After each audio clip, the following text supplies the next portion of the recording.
4. Command. The interagency command hub sprawled across 2 acres of former pine forest, now a pit of mud dotted with tents and cordoned storage areas. It had been set up in an afternoon when the Separatists wigged out, and had remained largely unchanged in the months since. C&C was the center tent, and also the biggest. It was white synthetic canvas with thick plastic windows, now streaked and smeared by months of dust and rain. C&C had an actual floor, though, which was nice.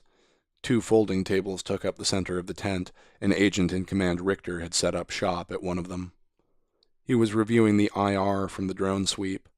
Knowledge of the 2 bogies had been relayed to Chapman in the field. Knowledge of the other, more anomalous heat signatures had not. There was something like a chimney sticking out of the top of Gog. It radiated clean heat, which was confusing the living shit out of everyone. Straight visual revealed nothing about the chimney, save that it was made of off-the-shelf silver ductwork and capped by a rain shield. It wasn't emitting any visually detectable smoke or fumes or anything, just a constant, steady exhalation of hot air, the plume of which glowed like a candle's flame on the infrared. Fabric slid against fabric behind Richter's left shoulder. "Sorry for peeping," came the voice, heavy and gruff. "Lieutenant Carson, Nat Guard." "Fine by me," Richter said, without turning to look at his guest. He knew him to be a big guy, shaved head, tattoos, very efficient. "Thoughts on that?" Carson said, of the plume on the monitor. "Nope," Richter said. "It's not exhaust for a generator?" "Might be," Richter said. "Never know. Don't know what they're burning down there, though." "Maybe they found some coal," Carson said. "Yeah," Richter agreed. "Maybe." Carson left him without more words, and Richter just gazed into the monitor. A hot heart beat somewhere within the mountain, a heart hot enough that they needed to vent the excess heat.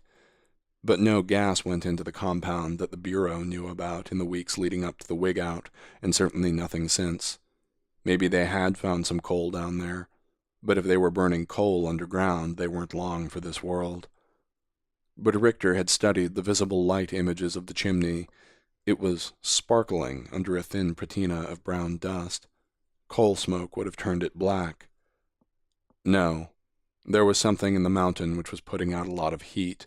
Clean heat. Heat didn't come with carbon monoxide being underground and all. The only thing Richter could figure was that they had something fissionable down there. Something hot. He imagined a little homemade reactor, a tea kettle sitting on a couple of rods of plutonium, glowing bright green like in The Simpsons. If they had a reactor down there, that meant they were 3/4 of the way to having a nuke.